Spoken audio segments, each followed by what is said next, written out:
అందరికీ నమస్కారం. Welcome back to my channel Bhagyalakshmi నివాసం. నా ఛానల్లో ఎక్కువ కంటెంట్ గార్డెనింగ్కి సంబంధించి, లేదంటే ఇంకా నా లైఫ్ స్టైల్ వ్లాగ్స్ లాంటివి అన్నీ కూడా నేను నా ఛానల్లో షేర్ చేసుకుంటున్నాను. సో మీ అందరికీ నచ్చినట్లయితే కనుక తప్పకుండా నాతో కనెక్ట్ అయ్యి ఉండండి. ఛానల్ సబ్స్క్రైబ్ చేసుకోండి. నచ్చితే కనుక కంటెంట్ లైక్ అయితే చేయండి. And me opinions, me suggestions నాకు కమెంట్ ద్వారా షేర్ చేసుకుంటారని అనుకుంటున్నాను. ఇంకా గార్డెనింగ్ విషయానికి వస్తే కనుక నేను ఇక్కడ ఉండే వెదర్ కండిషన్స్కి తగ్గట్టుగా మనకుండే వెదర్ అయితే చాలా డిఫరెంట్గా ఉంటుంది. అక్కడ మాయిశ్చర్ లెవెల్ ఎక్కువ ఉంటుంది కాబట్టి సాయిల్ ఎలా ఉన్నా, వాటరింగ్ సిస్టమ్ ఎలా ఉన్నా, ఎలాంటి ప్లాంట్ అయినా కట్టింగ్స్తో కూడా గ్రో చేసేసే కండిషన్స్ మన సైడ్ ఉంటాయి. బెంగళూరు, హైదరాబాదు, ఇంకా ఆంధ్ర సైడ్ అయితే. ఇటు ఆంధ్రాకితో కంపేర్ చేసుకుంటే ఇక్కడ వెదర్ చాలా డ్రైగా ఉంటుందన్నమాట. సో దానివల్ల ఎట్లాంటి సాయిల్ అయినా కానీ సర్వైవ్ అయ్యే ఛాన్స్ అయితే ప్లాంట్స్కి ఉండదన్నమాట ఇక్కడ. సో కొంచెం వెదర్ డ్రైగా ఉండడం వల్ల ప్లాంట్స్ని కొంచెం కేర్ ఎక్కువ తీసుకొని చూసుకుంటూ వస్తున్నాను అనమాట నేను. సో అలాగే ప్లాంట్స్తో ఒక్కొక్క ప్లాంట్కి ఒక్కొక్క కండిషన్లో ఉంటూ వస్తుంది కదా. సో అలా ఎక్స్పీరియన్స్ చేస్తూ నాకు తెలిసినట్టుగా కొంచెంగా అన్నీ తెలుసుకుంటూ నేను గార్డెన్ని ఎక్స్పాండ్ చేసుకుంటూ వస్తున్నాను అనమాట. వింటర్ స్టార్టింగ్లో మొత్తం ఫ్లవర్స్ వచ్చే ప్లాంట్స్ అన్నీ కూడా నేను ప్లాంట్ చేయించాను కదా మాయా చేత. పిటూనియాసు, సినరేరియా, జెరేనియం అండ్ బేబీ డైజీస్ ఇట్లాంటివన్నీ కూడా ప్లాంట్ చేయించాను కదా. సో అవన్నీ చాలా మంచిగా ఫ్లవర్స్ అయితే వస్తున్నాయి. ఇక నుంచి మార్చ్, ఏప్రిల్ అయితే మంచిగా బాగా వస్తాయన్నమాట పిటూనియాలన్నీ కూడా. అయితే చామంతులన్నీ కట్టింగ్స్తో గ్రో చేశాను కదా నేను. సో కట్టింగ్స్ ద్వారా గ్రో చేసినందుకు ఒకసారి మాత్రమే ఫ్లవరింగ్ వస్తుంది, రెండోసారి అయితే రాదు. ముదురు మొక్కలు అయితే కనుక రెండోసారి కూడా బడ్స్ వచ్చే ఛాన్స్ ఉంటుంది. బట్ ఒకసారి వచ్చినాయి కాబట్టి ఇంకా అవన్నీ కూడా తీసేద్దాం అనుకుంటున్నాను. సో నెక్స్ట్ మార్చ్ నుంచి మంచి గ్రోత్ ప్లాంట్స్లో కనపడుతుంది కాబట్టి ఇప్పుడు గార్డెనింగ్ వర్క్ అయితే ఖచ్చితంగా చేయాల్సిన పని అయితే ఉంది.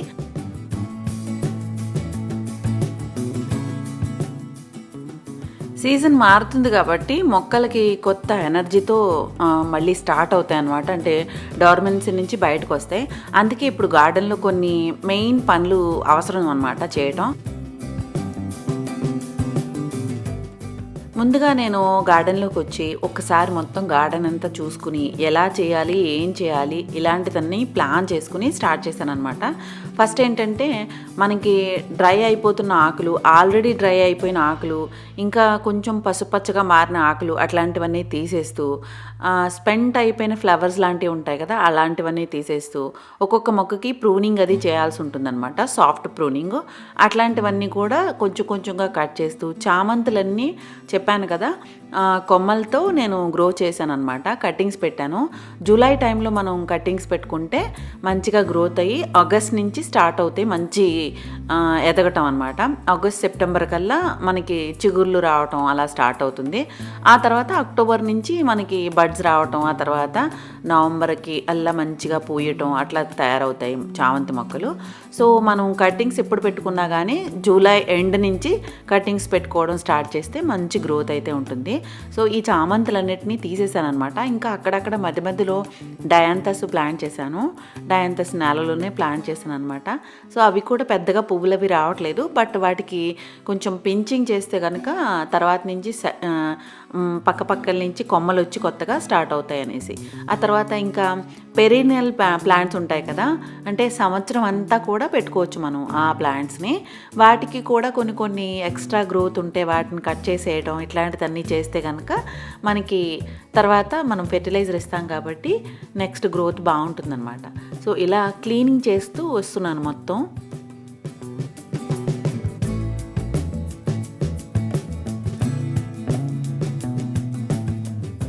కొన్ని మొక్కలు ఏంటంటే దగ్గరగా పెట్టినప్పుడు మంచిగా గ్రోత్ ఉంటాయి. కొన్ని మొక్కలకి విడివిడిగా గాలి తగిలేలాగా పెడితే మాత్రం బాగా గ్రో అవుతాయి అన్నమాట. సో దగ్గరగా ఉన్న మొక్కలన్నిటినీ కూడా కొంచెం వాటికి గాలి తగిలేలాగా ఎక్స్ట్రా ఆకులు ఉంటాయి అట్లాంటివన్నీ తీయటం, క్లీన్ చేయటం లాంటిది అవసరం అన్నమాట. సో అలా ఎయిర్ సర్క్యులేషన్ అవ్వటం వల్ల ఫంగస్ అది రాకుండా, ఇన్ఫెక్షన్ అది రాకుండా, ఇట్లాంటి ప్రాబ్లమ్స్ ఏమీ లేకుండా మొక్కలు హెల్తీగా ఎదుగుతాయన్నమాట.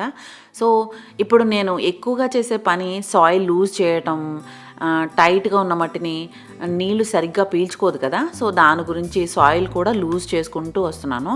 అదే గుడాయి చేయటం అనమాట. సో నీళ్లు లోపలికి బాగా వెళ్తాయి నేలలో ఉన్న ప్లాంట్స్ అయితే. పైన మట్టి టైట్ అయిపోతే కనుక మరి నీళ్ళు లోపలికి వెళ్ళవు కదా, అందుకే నేను మొక్క చుట్టూ కూడా కొంచెం కొంచెంగా సాయిల్ లూజ్ చేయటం ఇట్లాంటివన్నీ కూడా చేస్తున్నాను. తర్వాత చామంతి మొక్కలన్నింటినీ తీసేసాను కదా, దానికి వచ్చిన పువ్వులన్నీ కూడా సేవ్ చేసి ఒక బాక్స్లో పెట్టి నేను పూజకి లేదంటే డెకరేషన్కి యూజ్ చేస్తూ ఉంటాను. సో తర్వాత ఇలాగా కొన్ని వండరింగ్ జూ చూడండి, ఇది అసలు చాలా బాగా ఎక్కువ గ్రోత్ అయితే బాగుంది, కానీ మొదళ్ళ దగ్గర నుంచి ఎండిపోతూ వస్తుందన్నమాట. సో అదంతా తీసేసి మళ్ళీ ఒకసారి ప్రూనింగ్ చేసి చిగుళ్ళ నుంచి మళ్ళీ ఒకసారి ప్లాంట్ చేసేస్తే కనుక మంచిగా ఎదుగుతుందన్నమాట. సో కెలాయించో కూడా బాగా ఎక్కువ వాటరింగ్ అయితే చేయకూడదు, సమానంగా చేసుకోవాలి. తక్కువ వాటర్ అయితే ఏమవుతుందంటే ఆకులు పసుపు పచ్చగా మారిపోతూ ఉంటాయన్నమాట. సో కెలాయించో కూడా మంచిగా సరి చేసేసుకుని ఆ తర్వాత ప్లమీరియా ప్లాంట్కి ఈ టైంలో మొత్తం ఆకులన్నీ షెడ్ అయిపోతూ ఉంటాయన్నమాట. సో వాటికి ఉన్న ఎక్స్ట్రా ఆకులన్నీ కూడా తీసేస్తే ఒకవేళ ప్రూనింగ్ చేయాలన్నా కానీ ప్రూనింగ్ ఈ టైంలో చేస్తే కనుక నెక్స్ట్ మార్చ్ నుంచి మంచి గ్రోత్ ఉంటుంది. తర్వాత ఇట్లా బొగన్విలియా ఒకటి, ఇంకా కొన్ని ప్లాంట్స్కి ఏంటంటే ప్రూనింగ్ మెయిన్ అవసరం అనమాట. ఈ టైంలో హార్డ్ ప్రూనింగ్ చేస్తే కనుక నెక్స్ట్ నుంచి చిగుళ్ళు ఎక్కువ వచ్చి మంచిగా బాగా ఎదుగుతుంది, పువ్వులు కూడా మంచిగా వస్తాయన్నమాట. సో నేను బొగన్విలియా కటింగ్స్తో పాటు ఒక 4 కొమ్మలు పెట్టాను కదా, white, pink, dark pink and red కలర్లో ఉన్నాయి, పసుపు రంగు కలిపి 4 కొమ్మలు ఒకే దాంట్లో పెట్టాను కదా, అదే అనమాట ఇది. సో దీనికి హార్డ్ ప్రూనింగ్ చేసేసాను.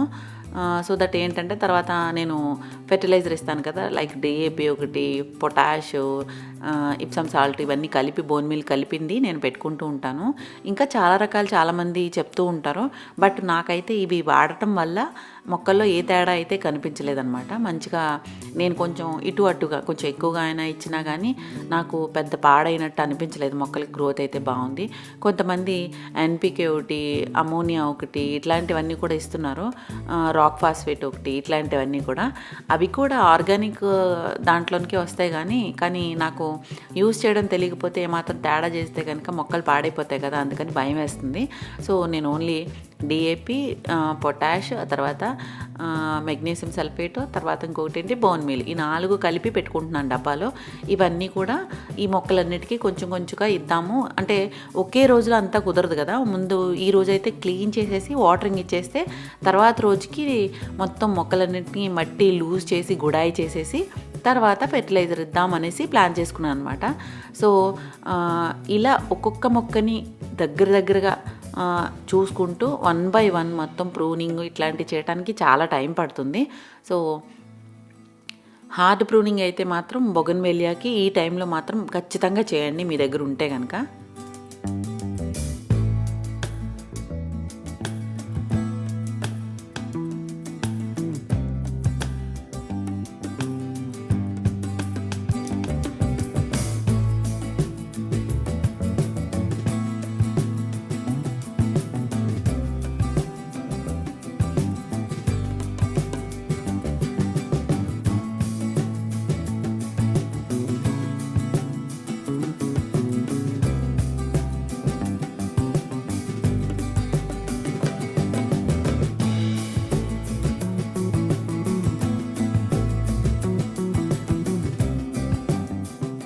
సో ఇలా నేను గార్డెన్లో పని ప్లాన్ చేసుకున్న రోజున, అంటే మొత్తం ఈ రోజంతా గార్డెన్ పని చేయాలి అని చెప్పి కేటగరైజ్ చేసుకున్న రోజున మిగతా పనులు ఎక్స్ట్రా ఉండే పనులు ఏది చేసుకోను అనమాట. లైక్ ఇంట్లో పని, ఇంట్లో వంట, బట్టలు ఇట్లాంటివి కాకుండా రెగ్యులర్గా చేసే వాటిల్లో డస్టింగ్ లాంటివి, ఇంకా ఎక్స్ట్రాగా ఏదైనా చేయటం అట్లాంటివి ఏది పెట్టుకోను అనమాట.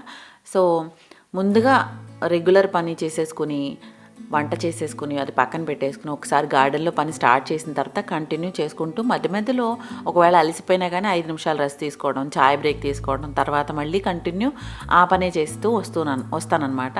సో నాకైతే గార్డెన్ పని చేసేటప్పుడు అలసట అయితే ఉండదు, నాకు చాలా ఇష్టం పని చేయడం అంటే.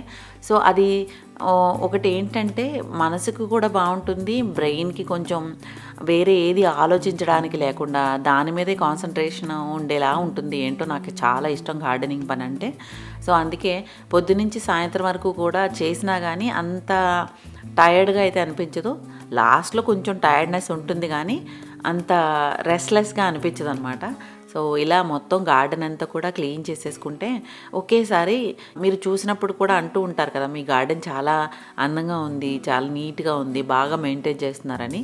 సో రెగ్యులర్గా ఇలా పనులు చేసుకుంటే ఉంటే కనుక చాలా నీట్గా మెయింటైన్ అవుతూ ఉంటుందన్నమాట.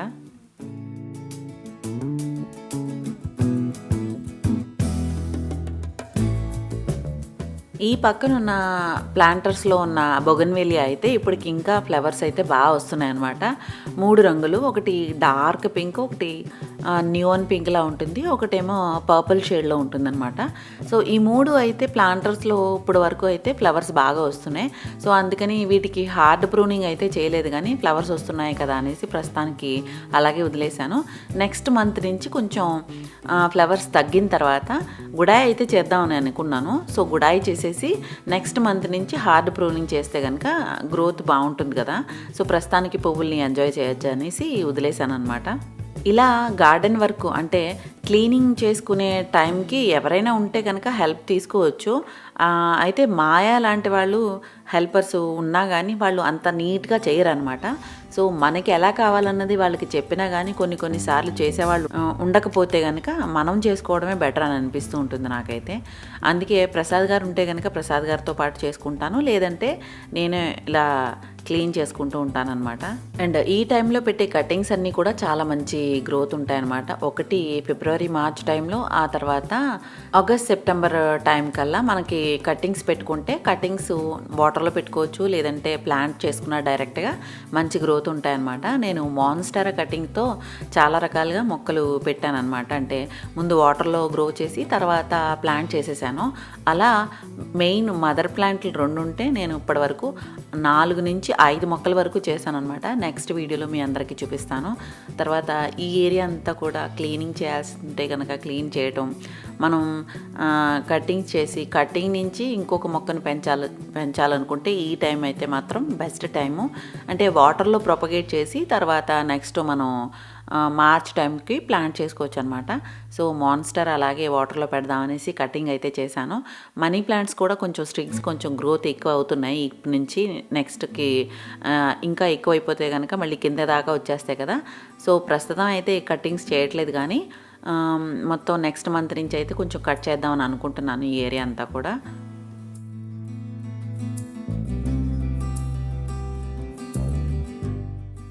నేను కూడా చాలాసార్లు నర్సరీ నుంచి తెచ్చిన తర్వాత మొక్కల్ని కొన్ని వెంటనే రిపోర్ట్ చేయను అనమాట. అలా వదిలేసి అలాగే పెంచే, అంటే అదే మట్టిలో కూడా పెంచుతాను. బట్ కొన్ని మొక్కలు ఏంటంటే మనం తీసుకొచ్చిన తర్వాత మన ఇంటి ఎన్వైరన్మెంట్కి సెట్ అవ్వకపోతే కనుక తొందరగా షాక్ గురయ్యి చచ్చిపోయే ఛాన్స్ ఉంటుందన్నమాట. అందుకనే కొన్ని మొక్కల్ని అలాగే వదిలేస్తూ ఉంటాను. సో ఇది చైనా డోల్ ప్లాంట్. సో దీన్ని కూడా నేను చాలా రోజులు ఇలాగే వదిలేసాను. ఎర్రమట్టిలో వచ్చిందనమాట. సో చిన్న ప్లాంటరు ప్లస్ దాంట్లో మట్టి ఎర్రమట్టి, అందుకని గ్రోత్ సరిగ్గా లేక ఆకులన్నీ కూడా చాలా మట్టుగా రాలిపోతూ వస్తున్నాయి. సో నేను ఆల్రెడీ మట్టి కిచెన్ వేస్ట్ నుంచి సాయిల్ రెడీ చేసుకుంటాను కదా, అదే సాయిల్ ఈ డ్రమ్లో పెట్టుకుని ఉంచుకుంటాను. సో దీంతో ఈసారి ప్లాంట్ చేస్తే కనుక ఇప్పుడు మంచి టైం కాబట్టి మనకి మొక్క సర్వైవ్ అయ్యే ఛాన్స్ ఎక్కువ ఉంటుంది. కాబట్టి ఇలా మంచి టైం చూసుకుని కొన్ని ప్లాంట్స్ ఉంటాయి కదా, ఎక్కువ ఎక్స్పెన్సివ్ ఉంటాయి, ఆ తర్వాత తొందరగా అడ్జస్ట్ అవ్వని ప్లాంట్స్ ఉంటాయి కదా, ఇలాంటి సీజన్ టైంలో కనుక మనం ప్లాంట్ చేసుకుంటే మంచిగా గ్రోత్ కనబడుతుందన్నమాట. ఒక్కొక్కసారి నర్సరీకి వెళ్ళినప్పుడల్లా కొత్త రకాల మొక్కలు చూస్తూ ఉంటాం. సో అది చూసినప్పుడు మనసు పీకేస్తూ ఉంటుంది, మొక్క తెచ్చుకుంటే బాగుంటుందని. సో నేను కూడా అలాగే ఆన్లైన్లోను అక్కడ ఇక్కడ చూసి ఇదేదో చాలా బాగుంది ప్లాంట్, ఇంట్లో పెట్టుకుంటే బాగుంటుంది, ఆకులు భలే షైనీగా ఉన్నాయి, చాలా అందంగా ఉంది, బుషీగా ఉంది అని తీసుకొచ్చిన తర్వాత కొన్ని రోజులు పెట్టుకోవడమే అవుతుందన్నమాట. తర్వాత అది కొంచెంగా ఆకులు రాలిపోవటం ఇట్లా అవుతూ ఉంటుంది కదా. దాన్ని చూసినప్పుడల్లా చాలా బాధేస్తూ ఉంటుంది, అరే ఇంత ఎక్కువ ఎక్స్పెన్సివ్ ప్లాంట్ ఇది, మనం ఎలా పెట్టుకుని దాని కేర్ టిప్స్ అన్నీ కూడా ఆన్లైన్లో సెర్చ్ చేసి వెతికేసి చూసేసి చదివేసి ఎంత చేసినా కానీ అది మన ఇంటి ఎన్వైర్న్మెంట్కి, మనం ఉండే ప్లేస్కి, మనం ఉండే ఇంటి దగ్గర ఉన్న వాతావరణానికి సెట్ అవ్వకపోతే కనుక ఏదైనా సరే అది బ్రతకదనమాట. సో అలా నేను ఇది చైనా డాల్ ప్లాంట్ని 4-5 మొక్కలు పైనే ఉన్నాయి. బట్ నేను సాయిల్ మార్చిన తర్వాత కూడా నాకు ఇంత ఎక్స్పీరియన్స్ ఉంది వేరే ప్లాంట్స్ పెంచడంలో, అయినా సరే ఇది అంత హార్డీగా ఉండట్లేదు. తొందరగా ఆకులు రాలిపోవటం, ఏదో ఒక 2-3 కొమ్మలకి 4-5 ఆకులు ఉన్నట్టు తయారవుతున్నాయి అన్నమాట. సో ఎనీవే, 1 కాదు 2 కాదు అలా 4-5 అయినా సరే మొత్తం మీద ఎక్స్పీరియన్స్తో దీన్ని ఏదో రకంగా సర్వైవ్ చేసి నర్సరీలో ఉండే బుషీ ప్లాంట్లా చేయాలి అని పట్టుదలతో మొత్తం మీద అయితే ట్రై అయితే చేస్తున్నాను. సో దీనికి ఇప్పుడు నేను రెడీ చేసుకున్న మిక్స్ అయితే ఇచ్చాను, ఫెర్టిలైజర్ మిక్స్. అదే డిఏపి, పొటాషు, జిప్సమ్ సాల్ట్, తర్వాత బోన్ మీలు 4 కలిపి ఉన్నాయి కదా, అది కొంచెం ఇచ్చాను. ప్లాంట్ అయితే చేశాను, చూడాలి లెట్స్ సీ ఎట్లా ఉంటుందో ఏంటో.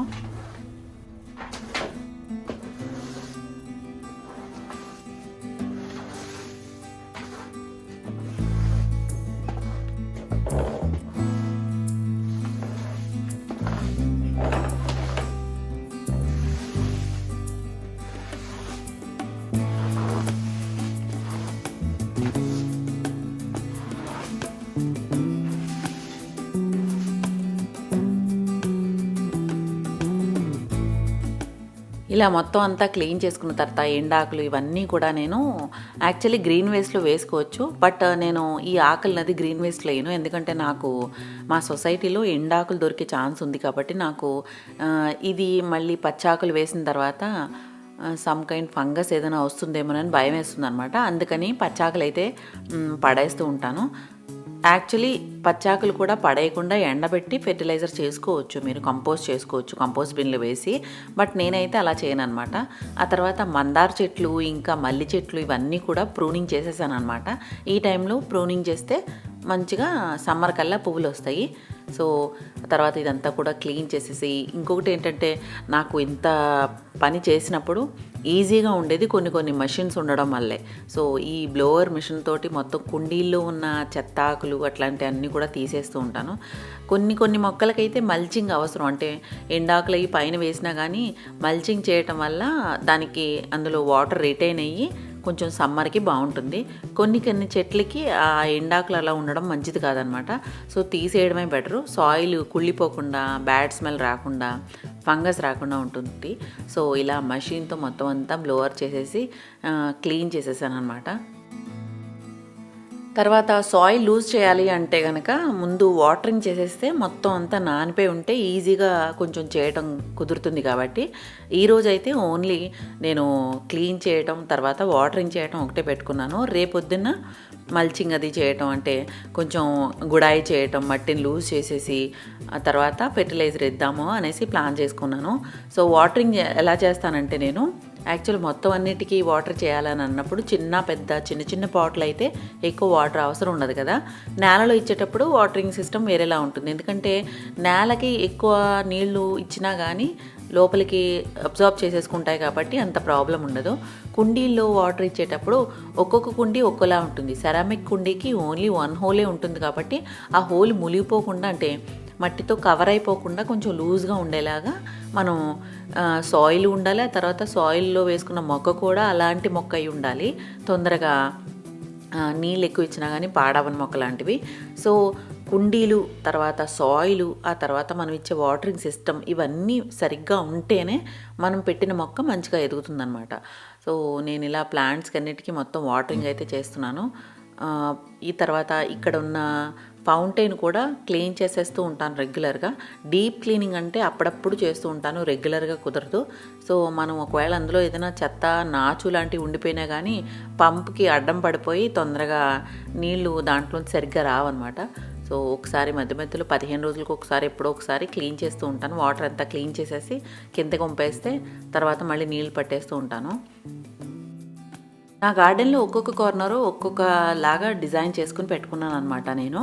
సో ఒక్కొక్క కార్నర్ హైట్ని బట్టి, కార్నర్ స్పేస్ని బట్టి మనం ప్లాంట్స్ని అరేంజ్ చేసుకుంటే చాలా అందంగా కనబడుతుంది. ఈ కార్నర్ అంతా కూడా నేను వర్టికల్ స్పేస్గా కొంచెం పైన కింద అన్నట్టు అరేంజ్ చేసుకుని అలా స్టూల్స్ అన్న పెట్టుకోవచ్చు, లేదంటే స్టోన్స్తో పాటు అరేంజ్ చేసుకోవచ్చు అనమాట. సో అలా పెద్ద మొక్కలు, చిన్న మొక్కలు, చిన్ని ప్లాంటర్స్లో కూడా మనం అక్కడక్కడ స్పేస్ని దగ్గరగా పెట్టుకుంటే మంచిగా అందంగా కనబడతాయి. సో నేను వీటికి ప్లాంటర్లకి వాటరింగ్ చేసేటప్పుడు కూడా జాగ్రత్తగా దగ్గరుండి నేనే చూసుకుంటూ ఉంటాను. సో దానివల్ల కొంచెం సక్యులెంట్ లాంటి ప్లాంట్స్కి ఎక్కువ వాటర్ పడిపోయి వాటి పాడవకుండా ఉండడం కూడా ఉంటుందన్నమాట. సో ఇలా మొత్తం గార్డెన్ అంతా కూడా ఈరోజు క్లీన్ అయితే చేసేసి వాటరింగ్ అయితే చేసేసాను. నెక్స్ట్ మొత్తం అంతా గుడాయి చేసేసి ఫెర్టిలైజర్ ఇద్దామని అనేసి అనుకుంటున్నాను. నెక్స్ట్ వీడియోలో మళ్ళీ కలుద్దాం. సో ఇదండి ఈరోజు నా వీడియో. మీ అందరికీ నచ్చినట్లయితే కనుక తప్పకుండా లైక్ అయితే చేయండి. నేను ఇచ్చిన టిప్స్ మీకు ఎలా ఉపయోగపడతాయా లేదా అన్నది నాకు కమెంట్ చేసి చెప్పండి. Thank you for watching. Happy home making, happy gardening. Bye.